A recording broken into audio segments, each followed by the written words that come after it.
Welcome to Study Buddy, meditation philosophy for the heart of your practice. This is a live online discussion of ancient yogic texts amongst meditation practitioners in the Shambhavananda Yoga tradition. My name is Acharya Satyam, I'm the resident teacher at Konalani Yoga Ashram in Hawaii, and I welcome you with love and respect. Hey everyone, Shiva Sutra 3.33 is really useful, really practical. It's something you're going to be able to use tomorrow, the next day, tonight maybe. It actually has a lot of tie-ins to psychology tie-ins, specifically to the concepts of emotional intelligence, and it's been really fun to actually see those two sciences come together, you know, the ancient sciences of yoga and some of the newer sciences of emotional intelligence. And it's been really good for me in my life, and I hope it will be for you. But first, let's start by pronouncing it. It's a mouthful. It's a huge, long word, so I broke it down on the right side or in the middle of your screen to the separate actual words that are in the word. Sanskrit just puts them all together, you know. So if you can see what's in the middle there, we can start by pronouncing that together. And it's the same that's on the screen, on the other side. Here we go. Sukha, dukkha, yorba, hirma, nanam. Sukha, dukkha, yorba, hirma, nanam. So then we can just play with it, you know, just sort of have fun quietly to yourself, just trying to say the whole word or the whole phrase. Sukha, dukkha, yorba, nirnanam. Sukha, dukkha, yorba, hirnanam. All right, and so the translation, as you can see, but I'll read it for us. The yogi experiences their joy and their sadness just like an object, with this consciousness separate from their being.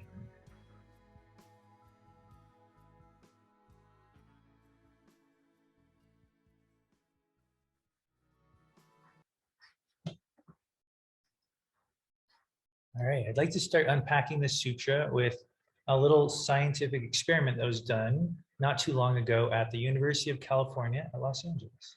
This is sort of the science tie-ins I was telling you about. All right, in this experiment, they asked 4 groups of people who were afraid of spiders to approach a tarantula.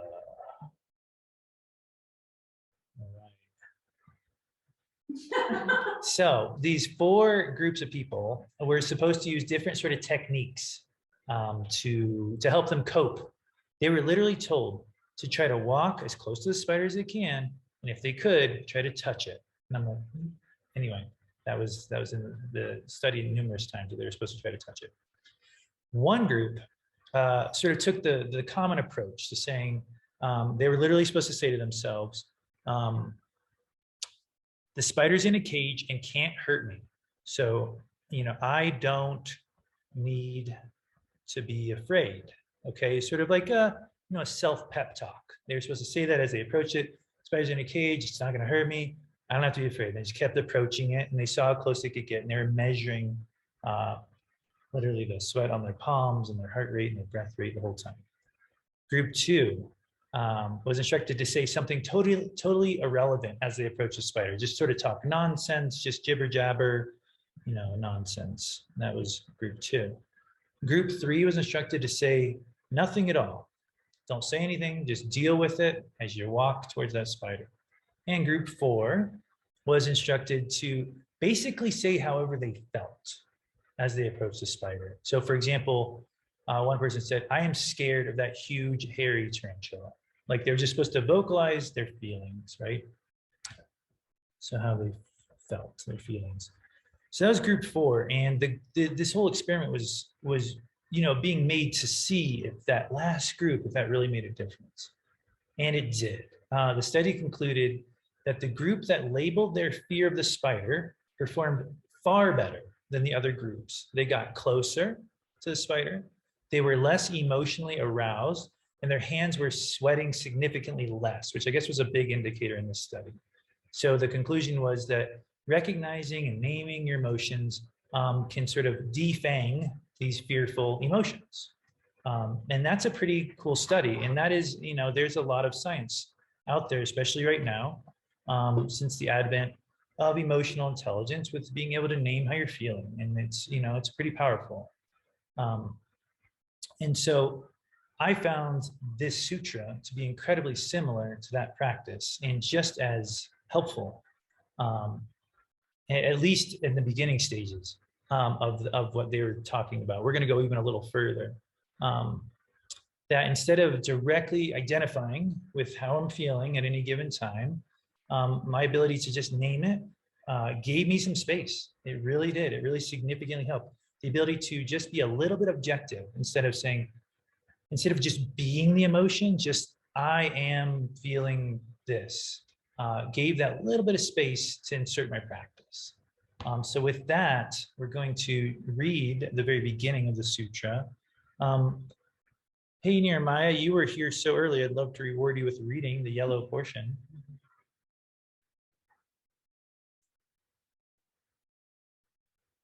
And you'll have to unmute. Okay, good. I don't have my glasses, but anyway, such a yogi experiences the state of pleasure. Sorry, without my glasses, I can't see that. And pain with this consciousness, not I consciousness. For example, he does not experience joy thinking, I am joyous, and sadness thinking, I am sad. Rather, he experienced, this is sadness, and this is joy. Just as an ordinary person experiences external objects in his daily life, he experienced this consciousness, not I consciousness, thinking this is a what? This is a root, or this is a, oh, I see, this is a pot, or this is a bottle. So this yogi experiences his joy and sadness just like an object separate from his being. I love this. Yeah, all right. Yes. Okay, was that the end? Yeah, that was it. And Okay. a lot of times people need a second to just sort of reread it. So let's give them a second, but please, I'd love to hear why you love this in just a moment. So everybody, you can scan through that on your own.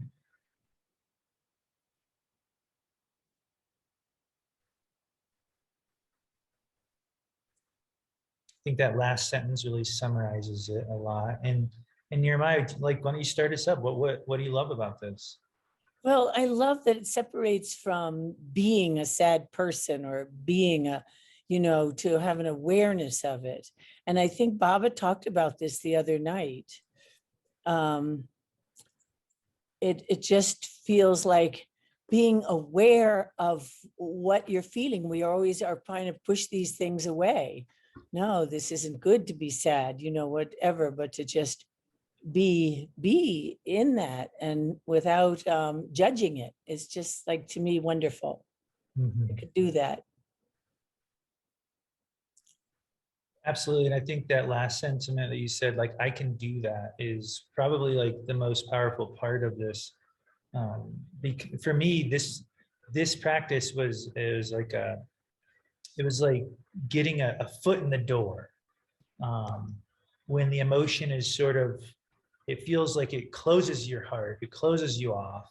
If it's, if it's a negative one, we can talk about the pleasurable ones later, and then it's like, you don't really know where to start. And it's like this little action of just seeing it objectively for a moment opens it a crack, and it just gets you your foot in the door, and then from that foot in the door, you can start to breathe again. And then it might happen again.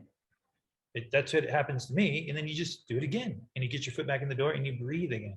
I found it to be just, how our mind is so cyclical, then, well, this has to be cyclical too, to match the patterning of our mind. So yeah, it separates how Lakshmanju said it. He was like, there's this consciousness, meaning he was saying that where you can objectively say, like, this is, instead of just being the thing every time. So we're sort of approaching Lakshmanju sort of coins a lot of phrases. You know, we might not see this consciousness in like another teacher's thing. I don't think it's like an actual thing called this consciousness, but he's, you know, he's a teacher, so he's trying to help his students understand this.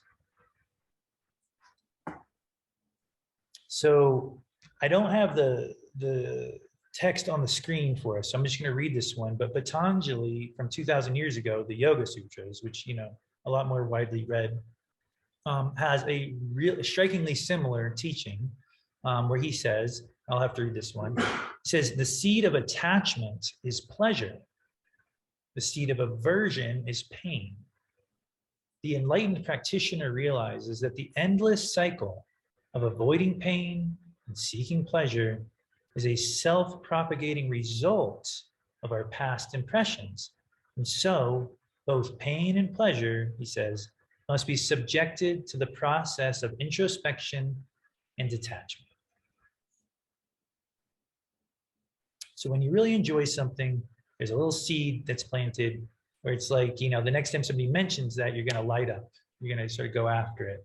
You know, when you don't enjoy something, the next time somebody mentions it, you're going to literally like take a step back and be like, I'm not volunteering for that.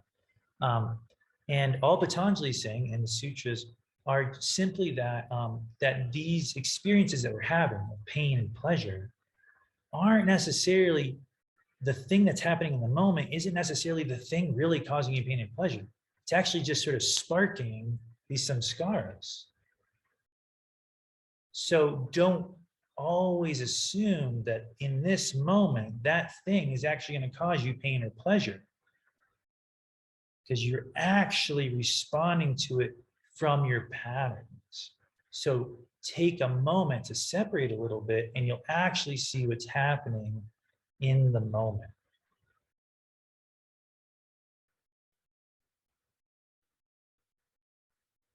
That University of California study went on to say that when we're afraid or stressed, our brain can only respond based off of previously stored patterns of behavior. Yeah, I love hearing that. Yeah, but that is rarely the best possible reaction, it said, unless you're really reacting to a life or death situation. So, for example, you hear a tree branch cracking, you just run away from the tree, you just run from the sound.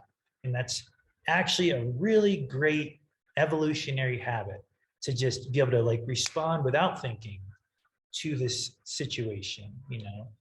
In the article, it was like, if you evolutionarily, if you saw a tiger, you should just run and not really think about all your options.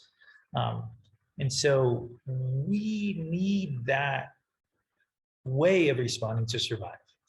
It's necessary. But the problem occurs when the majority of your day is spent responding in that similar fashion, so that you're actually creating a life, you're perpetuating, as Patanjali put it, a life based off of samskaras.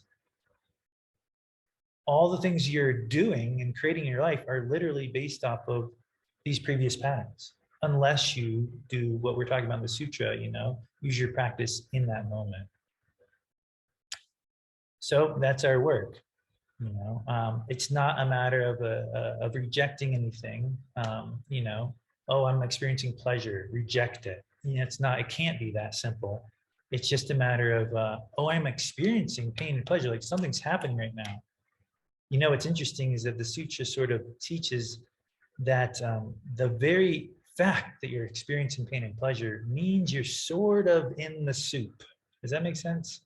Just the very fact that you're experiencing it means you're probably hooked.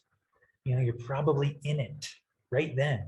And so pain and pleasure actually become reminders to practice. Does that make sense? I thought that was pretty interesting.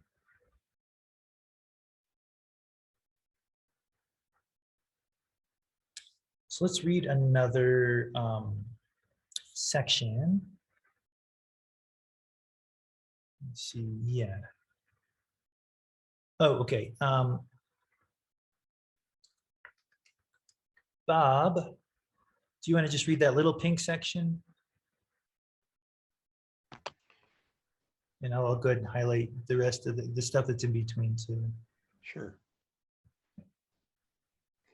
If he were to experience his nature as individual being, then he would become sad and happy.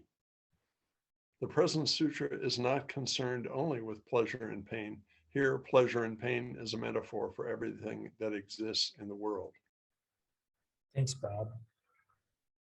So the first half is saying it's the very nature of it when you're experiencing pleasure and pain is that you have begun to identify, you're identifying more with your samskaras than reality.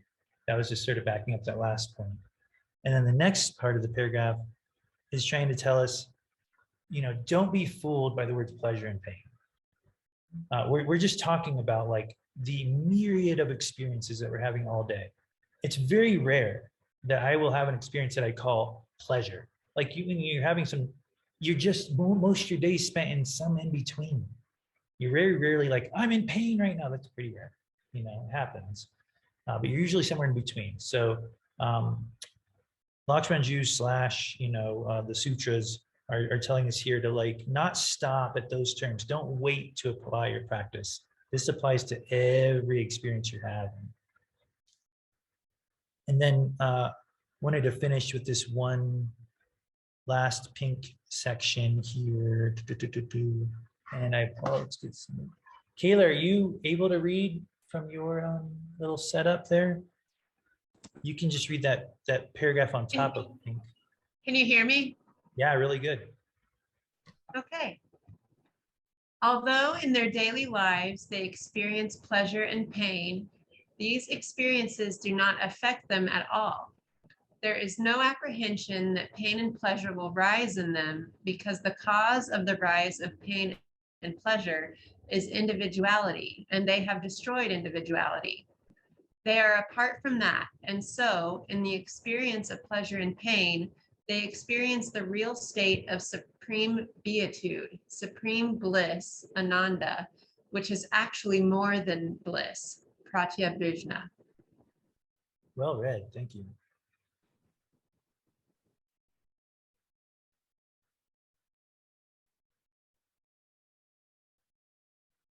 So you see again there that pleasure and pain is actually arises from attachment, so as you work and grow as a yogi, you just naturally rise above a lot of these hooks. And it's talking about like the enlightened practitioner a lot of the time here.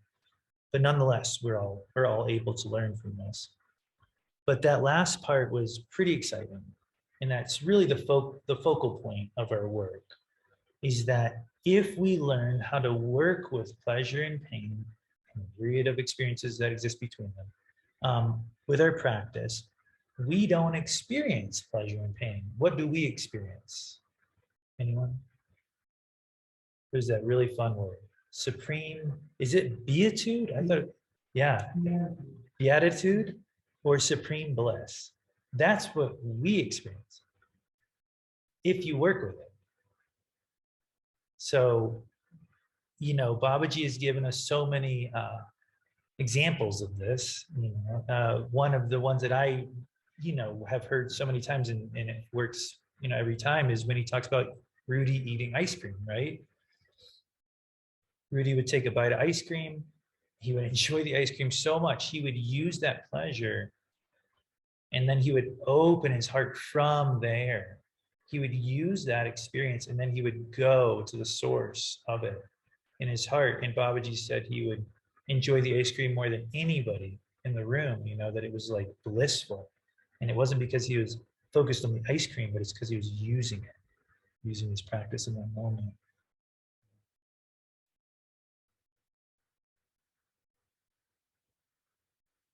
Or even just this Monday, Babaji said, he quoted the Vijnana Bhairava when he said, when you meet an old friend for the first time in a long time and you give him that hug and your heart's just wide open, that's the time to breathe into your heart. That's the time to feel the source.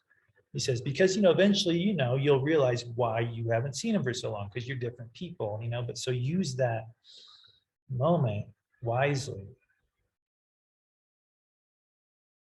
So those are pleasurable moments. To be perfectly honest, it's easier to start using this practice in the less pleasurable moments. We always have a little more motivation, I think, in those moments to use it. And I think naming your emotion is a wonderful way to start. It helped me a lot. It was sort of a new thing for me. I had heard about it before, but when I saw it tied into the sutras, I finally like decided, oh, there's some merit there because they sort of, believe in the sutras a lot. And so that was a wonderful start. But we don't have to stop there. I'm feeling frustrated right now. Might be an example of something that might come up for you. And that will open the door. That will open the door. And then that I am aspect. I am. I am. When you say I am, it's a reflective statement. You're really pulling your attention. You're looking here instead of there. And so I am feeling frustrated. I am, and you just keep feeling the I and the am of it. And it keeps pulling you back into like your direct experience of the present, which is not your samskaras. And that is where the practice, really begins.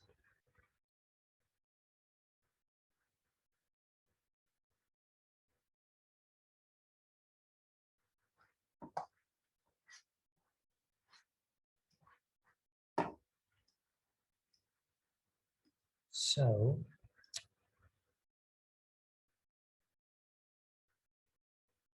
the question always is to practice or to discuss. What do you think, Abaya? It's 20, so we got 40 minutes. Okay. All right, guys, we're going to discuss before we practice. But we're definitely going to practice. Jaya, Geeta, Anju, Jatila, welcome. So let's do a free write. Oh, not a lot of pens and papers in this room. Let's do a free write anyway. We'll get it. So we'll take a couple minutes and reflect a little bit. For those of you without pen and paper, I'll actually instruct you on a special free writing exercise so when you don't have pen and paper. The free write can just be about your experience of using your practice in these moments of pleasure and pain, or the myriad in between, that occupies our life. And we'll just take a couple minutes to allow ourselves to sort of open that door. Where do you connect with this? Have you named emotions? Do you do this? Do you breathe into that pleasure, that ice cream sundae? All right, so a couple minutes.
You can just allow yourself to wrap up what you're writing.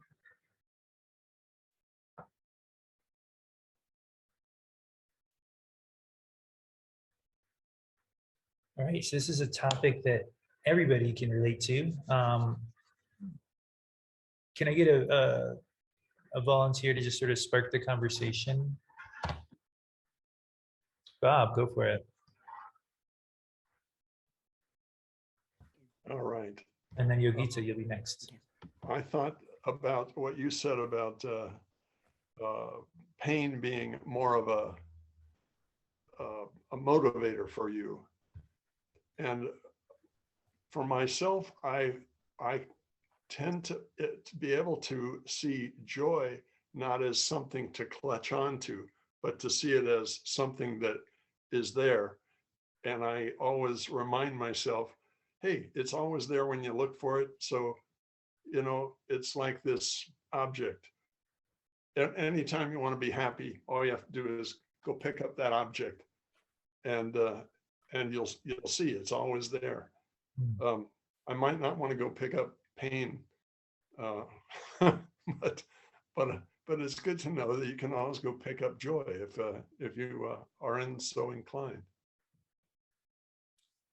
Bob, thank you for bringing that up. I think that's a really valuable perspective because we spend a lot of time, you know, cultivating joy, right? Bodhicitta, it's like one of the four. And I did contemplate that in relation to the sutra because I was like, well, isn't that sort of the opposite? And I realized, no, like when you cultivate joy without an object, you're doing the exact thing that you can hopefully do when joy hits. You can find it inside without the object. So the cultivation of joy on a regular basis, you know, for its own sake, like you're describing, actually prepares us to do this work. So thanks for bringing that up. It's cool to see joy as an object you can go pick up. That's actually really interesting. And I want to try it. Yogita, you had your hand up. Yeah.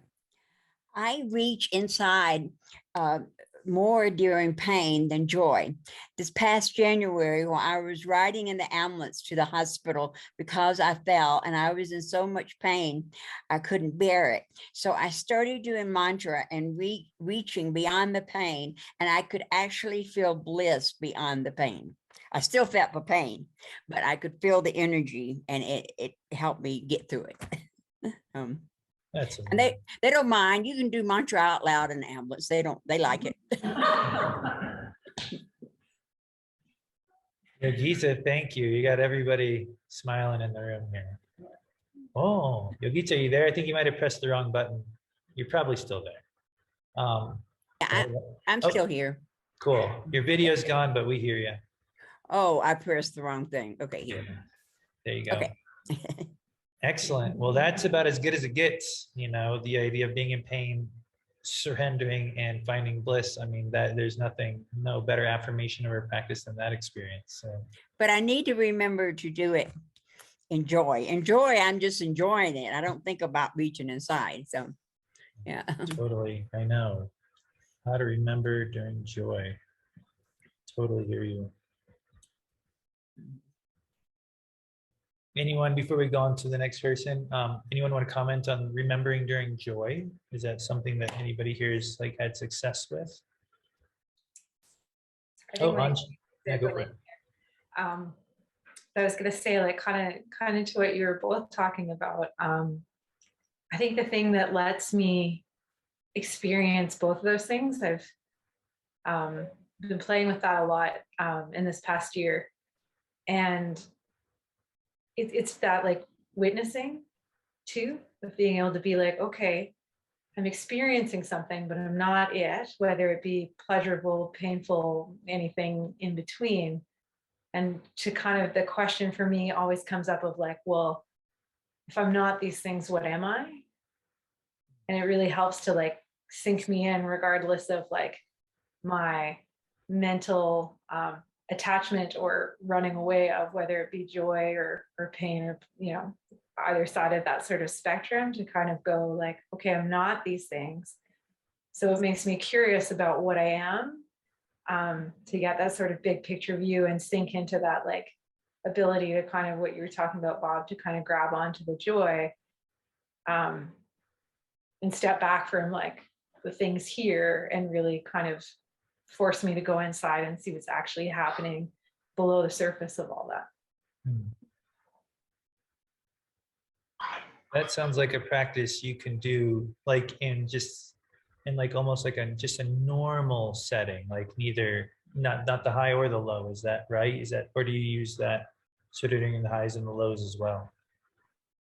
I think kind of like any time, I just like, I just found, yeah, like that witness practice, like really useful because you can do it without anybody noticing, which is really nice. So if you're in a situation with other people sort of around, you can kind of like do that work inside. And I think it works well, like outside of the pendulum, I guess, of the highs and lows, like you were saying, like you can be somewhere in the middle and be experiencing all at once and still use any of that really to kind of like sink within and be, you know, kind of ask yourself that question of like, who am I?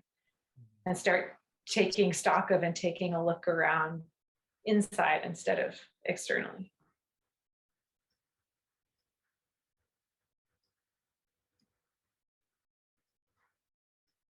Thanks, Anju. And just on a technical note, I apologize, I didn't remove the spotlight earlier, and I realize you probably couldn't see Anju, Yogita, or Bob there, but you could hear them, so my bad. Always want you to be able to see each other. Hopefully you're even in gallery view by now. You can see everybody. But yeah, we have a great the fact that we practice this in and of itself means that we're just ripe for this practice. And the minute we want to apply it, it's gonna happen. It's just a matter of whether we want to apply it. Anyone else? I see a hand. All right, cool. Yeah, why don't you pull this up and go hold it in front of you. Yeah, just shut up and I'll get my stuff off the screen. It's okay, you know, they're all in front of the camera. You're good. All right. Nice to get closer to the mic. I Oh. talked loudly. Okay. Well, so you asked about anyone specifically thinking of joy and seeing joy as more, you know, whatever the object, and bring it inside. And I feel fortunate because it was years ago, and I feel like Baba gave a practice similar to this to someone who was sitting in the back of the temple, and it was one of the programs where they were kids and they were leaving, and I can't remember who it was, but the person was just like so filled with joy at watching the kids that they just started crying, you know, like the kids were just so pure. And I feel like kids are so good for that, like you can see them experience life so purely. So that's what came up for me, was like, it's not actually things that are happening to me, but I get to watch my kids and I see them experiencing pure joy. So then it reminds me to like take that breath and find it in myself. So I get to cheat. Well learned. No. Thanks. Anna. Everybody can hear that, I hope. You good? Cool. Thanks, Soper.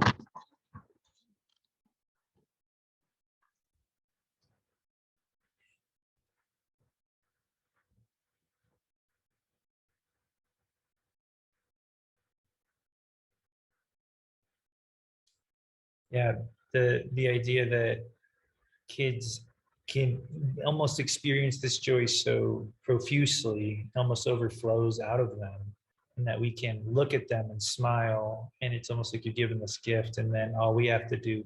What's really neat about that is it's actually already sort of detached, huh? You're already sort of watching the joy, so it's almost easier to like offer it up. It's almost like not yours. Yeah, that's cool.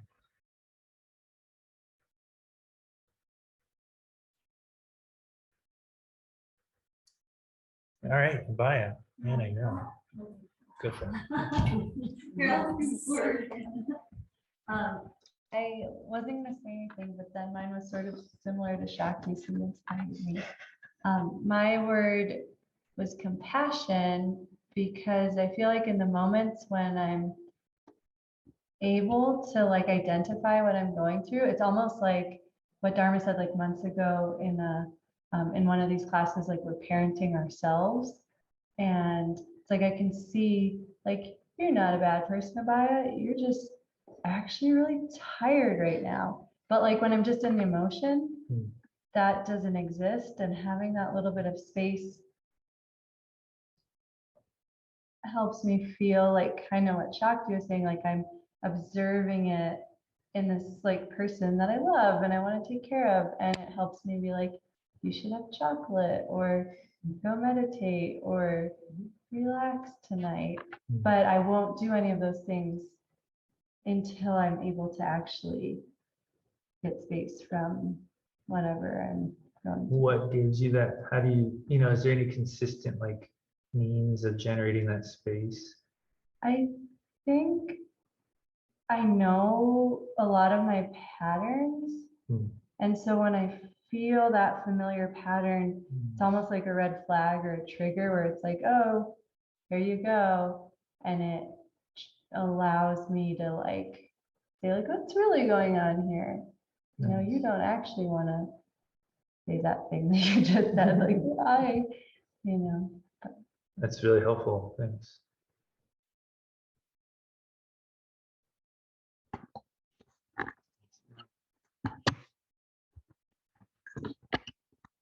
Oh, we have another one here. I'm just,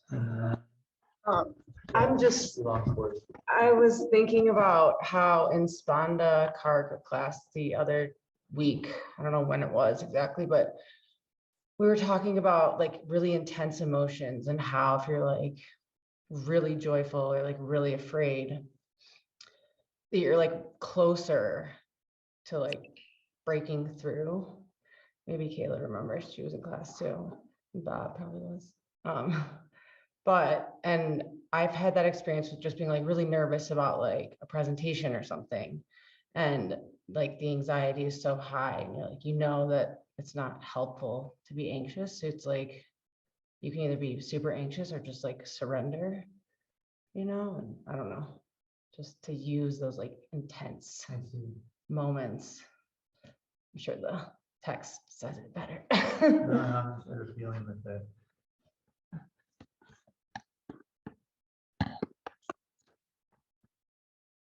Yeah, I mean, I feel like that was why the text went so far as to say that the very fact that you're experiencing things means you're hooked. And when you have those intense emotions, it almost makes you realize like something's happening. And it's like, you can't miss that cue. So yeah, I agree. Babaji often says like he works better under extreme duress or whatever, however he puts it, you know, like he works better and it's harder to almost generate that work when things just feel sort of peachy.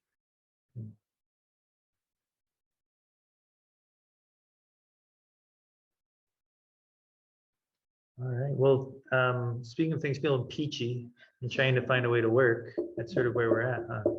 So we're gonna meditate. Thanks for all the comments. Okay, I have one little thing to Please, say. please, go ahead. So my computer just shut down and I couldn't get in. And I just started to practice, okay, annoyance. And I didn't get all frustrated. I just kind of, and then Jatila sent me an invite and I got back in. But I don't know what, I thought, oh, this is funny. It gives me an opportunity to practice. That's So it. thank you. Yeah. That's it. I know. Yeah, I'm grateful for it, you know, and I remember hearing about that practice from an emotional intelligence book, because Faith had us actually read books on emotional intelligence to be better managers. So it was like it was in my repertoire, but I wasn't using it because you know, you're a little skeptical. But then the sutras said it, and I was like, all right, it's time, and it worked real quickly, just like it did for you. And thanks for chiming in to spur us on there for our practice. So feel free to adjust your seat. We'll meditate for about 20 minutes.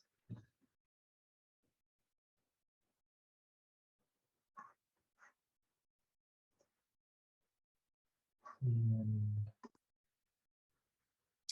signal to me if the volume's ever not quite enough for you, because sometimes it can be a little quieter when you're teaching meditation, but let me know.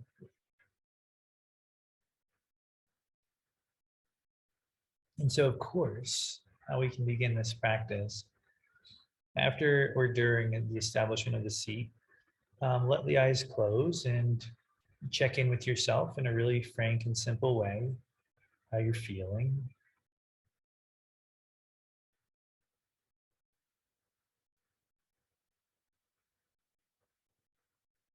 And then remember, our work, we might not all have an incredible emotional vocabulary. Um, that's not actually the point. Your emotional vocabulary can be pretty simple because we're just trying to get the ball rolling on the I am inward thing. But it starts with you actually acknowledging how you're feeling. And then when you acknowledge how you're feeling, you feel that little bit of space immediately. It's just like it pops right there. And you just breathe into that space of the heart that is generated by the simple inward turn of I am feeling.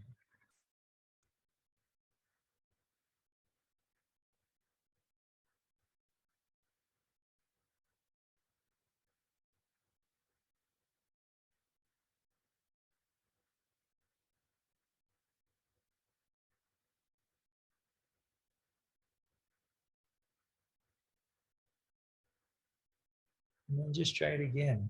We're going to transition into more of a foundational practice in a moment, but you're probably feeling similar. But just the acknowledgement turns your gaze. And then breathe into that slightly open doorway to the heart.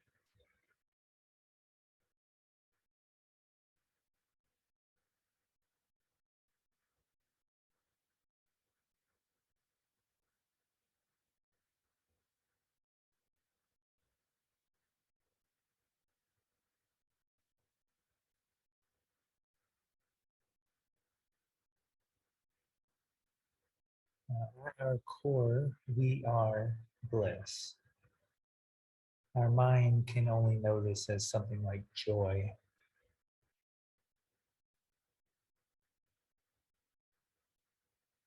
But take your next few breaths.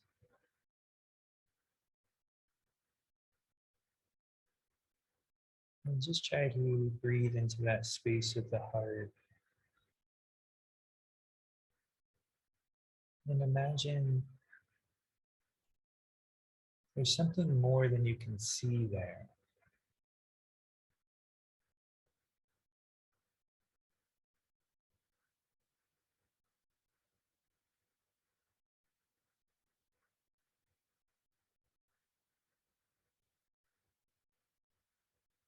There's clouds there. That's our karma. That's just the way it is. But there's a sun behind it. And as you breathe in and out, you can repeat the mantra Hum Sa, the ultimate emotional reflective device. I am that.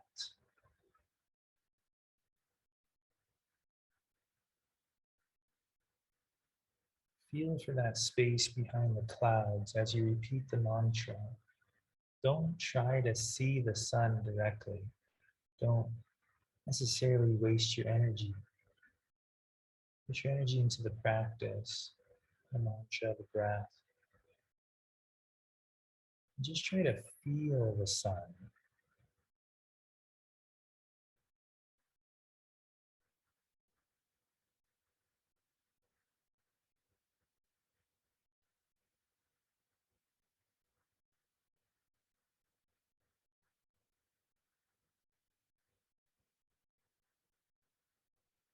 This isn't rejecting how you feel right now. It's just using the reflective part of that to push our attention inwards towards its source.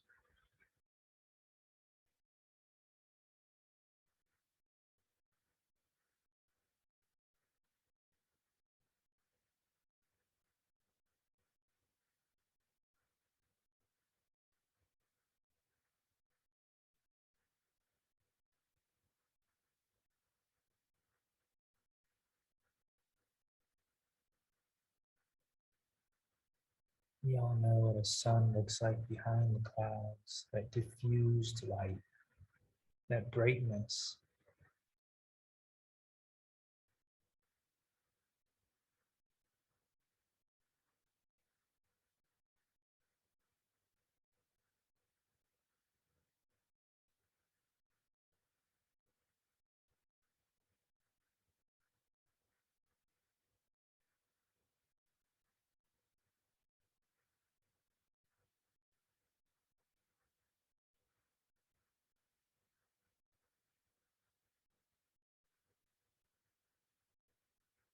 It's not rejecting how you feel to slightly smile. It's actually pointing you in the direction of your true nature, bliss.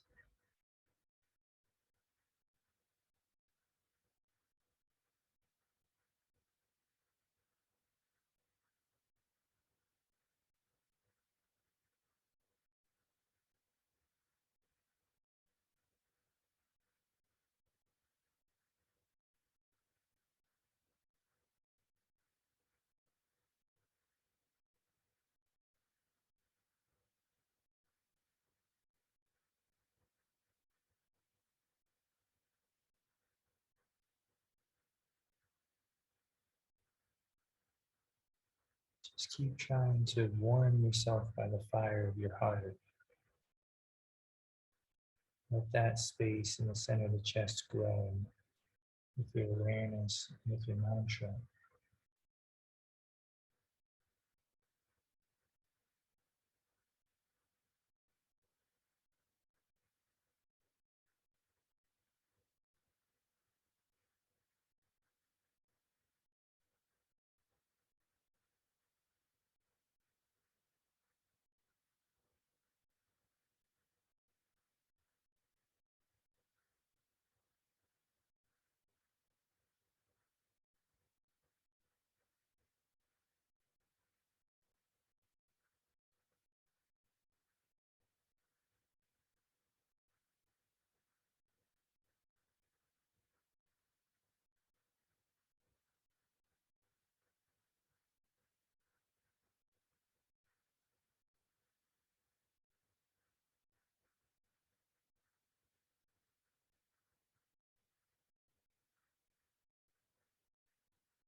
Keep it simple,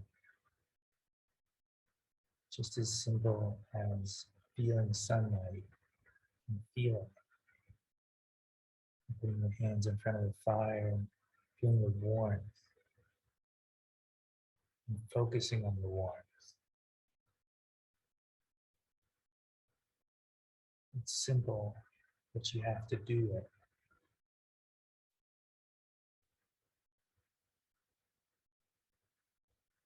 That space in the heart, feel that space.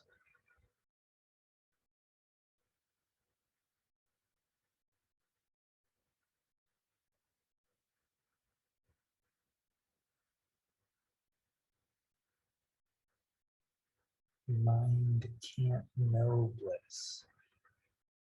Your mind can't know warmth, but you can feel it.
insert emotion here.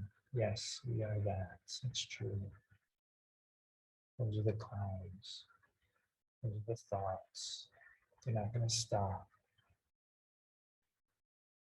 But when you repeat sa, and you feel the warmth in your heart grow, you're that too. And you're actually way more of that.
Works in cycles.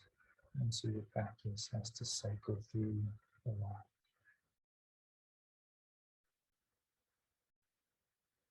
You're not done. There's only more momentum. So keep building the inward momentum.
Feel yourself in this separateness, this observational space of the witness that's cultivated.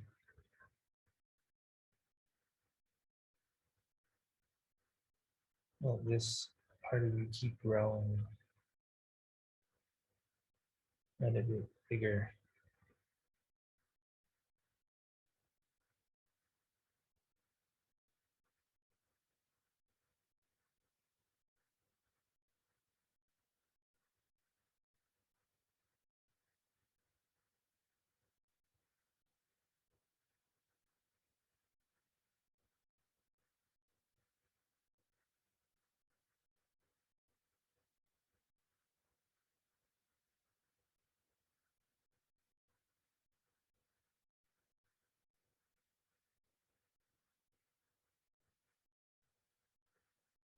It's okay to check back in with your emotions.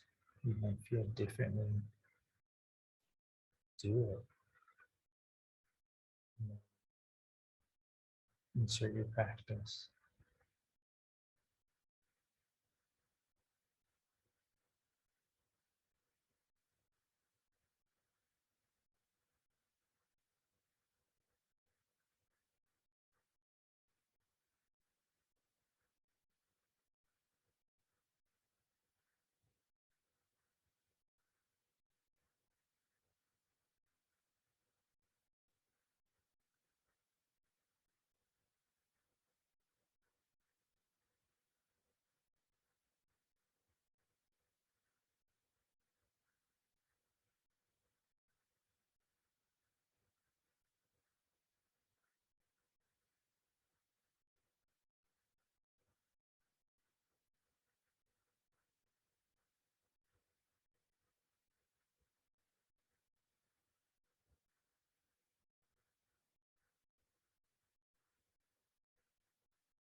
And you can allow the eyes to open slowly, keeping your gaze low.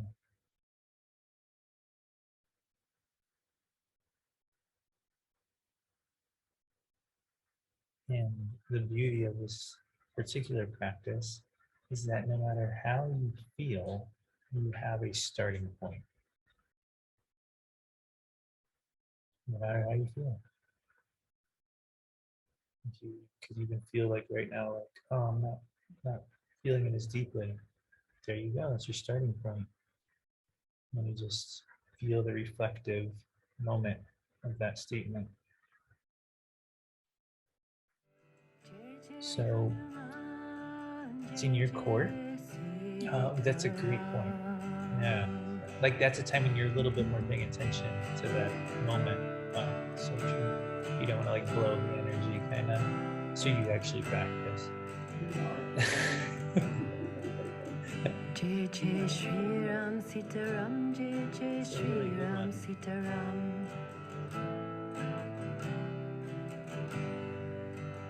Jai Bye, Jai Yogita. See Shri you, Ram Bob and Sita Geeta. Ram Jai Jai Shri Ram Sita Ram